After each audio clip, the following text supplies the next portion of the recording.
नमस्कार मित्रों, मैं विपिन राजपूत विद्यापीठ सुपुरी से। आज हम क्लास 12th के फिजिक्स के सेकंड चैप्टर का थर्ड लेक्चर देखेंगे। इस लेक्चर में मैं आपको एक बिंदु आवेश के कारण किसी बिंदु पर विभव के लिए व्यंजक निर्मित करने वाला हूं। यहां पर आप देख रहे हैं कि मैंने बिंदुओं पर आवेश क्यों लिया है, इसे बिंदु आवेश कहेंगे। और इस बिंदु आवेश के कारण उत्पन्न विद्युत क्षेत्र E में हमने बिंदु A पर परीक्षण आवेश Q0 लिया है और इस परीक्षण आवेश Q0 को हम बिंदु A से बिंदु B तक विस्थापित करते हैं और यहां विस्थापन में जो दूरी तय की गई है वो dr है और यहां पर बिंदु O से r दूरी पर बिंदु A है। दूसरा, यहां आप ये भी देखें कि यदि हम परीक्षण आवेश Q0 को बिंदु A से B तक खिसकाते हैं dr दूरी तय करने में, तो यहां पर जो लगने वाला बल है वो आवेश बिंदु आवेश Q के द्वारा परीक्षण आवेश Q0 पर वो इसके डायरेक्शन के विस्थापन के डायरेक्शन के ठीक अपोजिट है। आई मीन विस्थापन हम इस साइड कर रहे हैं और जो हमारा लगने वाला बल है वो आगे ग्रो हो रहा है। तो यहां पर इन दोनों के बीच जो कोण बनेगा उसका वैल्यू 180 डिग्री होगा। ये हमको आगे काम आने वाला है डेरिवेशन में। तो यहां पर अगर हम बिंदु आवेश Q के विद्युत क्षेत्र E वेक्टर में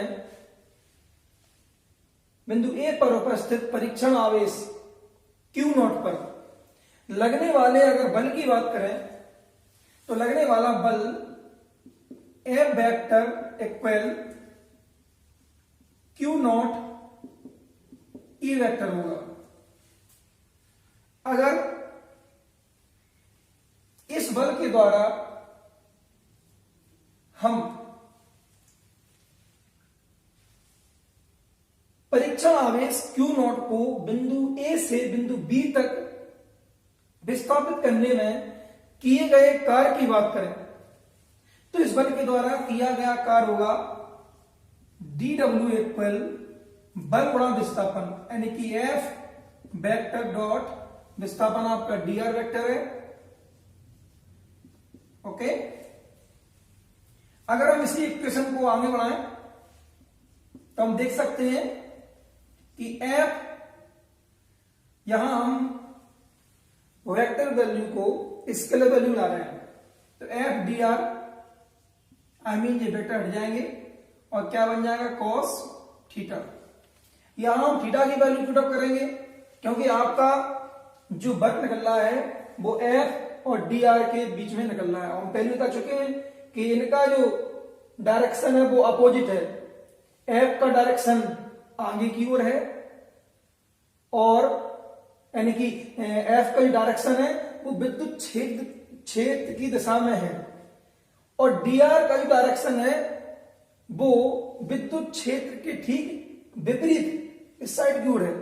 तो यहां पर इन दोनों के बीच जो कोण बनेगा बता चुका हूं पहले से 180, इसको हम पुट अप कर देंगे तो F dr cos 180 डिग्री। आगे हम देखते हैं कि 180 की वैल्यू को पुट अप करेंगे तो 180 की वैल्यू -1 होती है। इस तरह से किया जाएगा आपका -F dr। यहां पर हम F की वैल्यू पुट अप कर देंगे तो आपका F की वैल्यू पुट अप करने पर आपका मान आ जाएगा Q0 माइनस पहले से है minus q not E D R पहले से।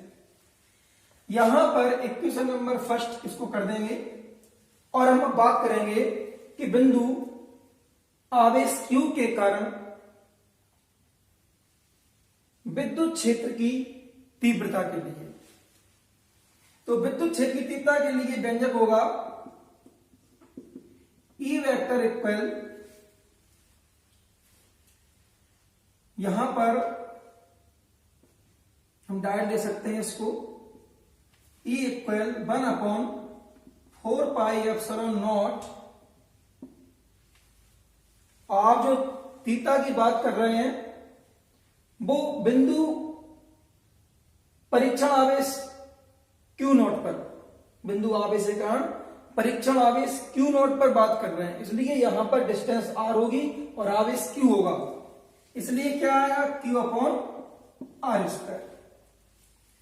इस वैल्यू को हम समीकरण 1 में रख देंगे। समीकरण 1 से क्या आ जाएगा आपका, dw equal minus q not, e का वैल्यू पुटअप करेंगे 1/4πε0 Q/r²। इस तरह से अगर इसको आगे बढ़ाएंगे तो Q का क्यू नॉट से मल्टीप्लाई होगा तो माइनस का 1/4πε0 Q का क्यू नॉट से तो Q नॉट/r²। इस तरह से ये आपका dw आ जाता है। और साथ ही यहां पर हम dr यहां पर रखना भूल गए हैं तो dr यहां लिख देंगे, dr इक्वल यहां पर भी क्या आ जाएगा आपका dr। अब ये आपका dw का वैल्यू आ गया है। तो इस तरह से हम इसको रिप्लेस करके यहां पर लिख लेते हैं, क्योंकि आगे एक इक्वेशन काम आने वाली है हमारी।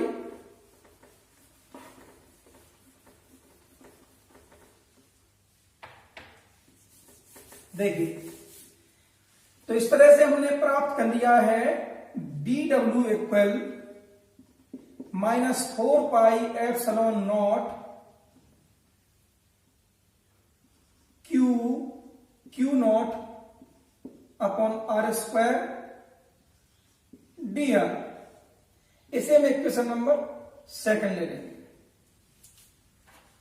इसे हटा देते हैं हम।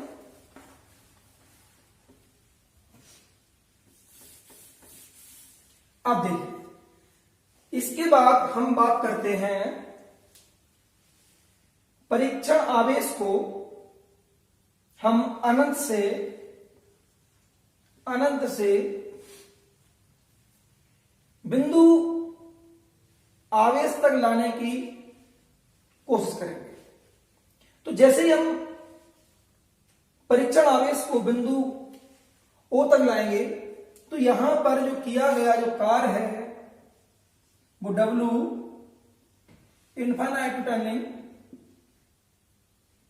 टू R, ये आपका कार्य हो जाएगा। और इस कार्य को प्राप्त करने के लिए हमको इंटीग्रल लगाना पड़ेगा, integral to infinite to R। यहां पर हम dw को रख देंगे, क्योंकि dw एक छोटे क्षेत्र में किया गया कार्य है और आप जानते हैं कि समाकलन में यानी कि इंटीग्रल में छोटे से कार्य को यदि हम समाकलन में रख दें, इंटीग्रल उसका कर दें, तो हमें संपूर्ण कार्य प्राप्त हो जाता है। तो यहां पर हम इसकी वैल्यू पुटअप करेंगे dw की, तो इस तरह से आपका आ जाएगा, माइनस बाहर कर देंगे, integral infinite to R 1/4πε0 Q not upon r² dr। यहां पर आप देख रहे हैं कि 1/4πε0 Q और Q नॉट, ये सभी वैल्यू क्या है, कांस्टेंट है।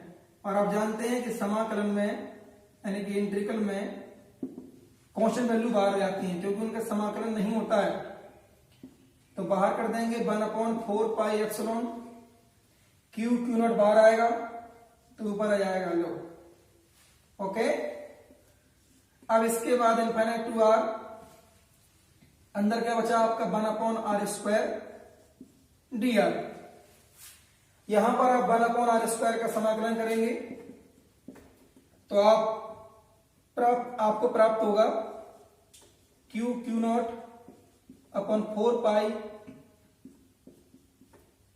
एप्सिलॉन नॉट, और इसका वैल्यू आपको प्राप्त होगा -1/r।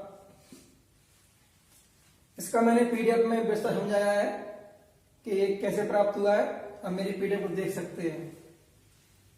इसके बाद यदि हम इसका मल्टीप्लाई करेंगे माइनस माइनस प्लस हो जाएगा, और इस तरह से ये आपका आ जाएगा 1/4 pi epsilon Q naught upon are.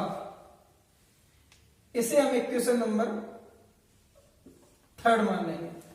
हमने यहां पर इसका मान प्राप्त कर लिया है। अब इसके बाद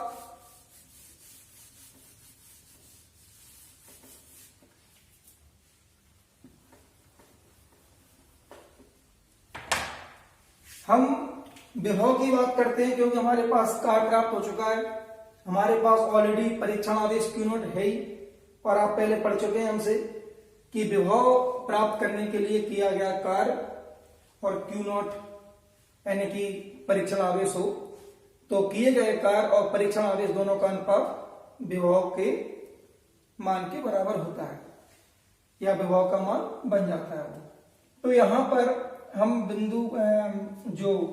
बिंदु आवेश Q के कारण जो पैदा होने वाला इलेक्ट्रिक फील्ड है, विद्युत क्षेत्र है, उसमें हम परीक्षण आवेश Q नॉट को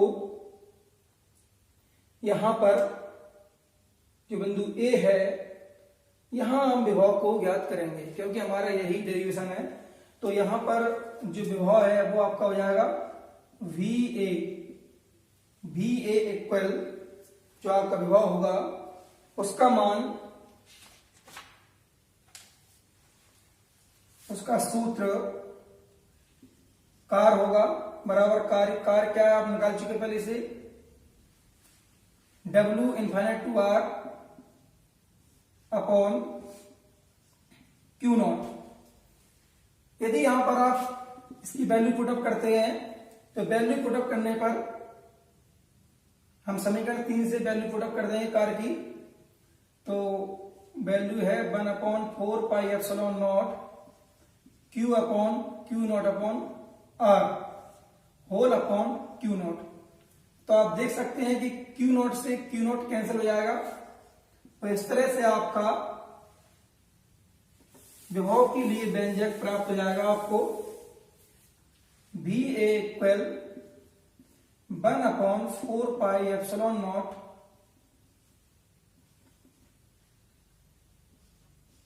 क्यू अपॉन आर। ये आपको व्यंजक प्राप्त हो जाएगा। यही हमें व्यंजक प्राप्त करना था, और यहां विभव है इसलिए इसका मात्रक वोल्ट होगा। Thank you very much. और आपने देखा कि हमने डेरिवेशन कितना बड़ा डेरिवेशन कितनी आसानी से निकाल लिया है। ये डेरिवेशन इस यूनिट का लगभग सबसे कठिन डेरिवेशन माना जाता है, जिसको आप बड़ी आसानी से समझ चुके हैं। अगर आपको मेरा इस लेक्चर में ये वीडियो अच्छा लगा हो, मेरा टेक्निक अच्छा लगा हो, तो इस वीडियो को लाइक भी कीजिए और शेयर भी कीजिए। Thank you very much.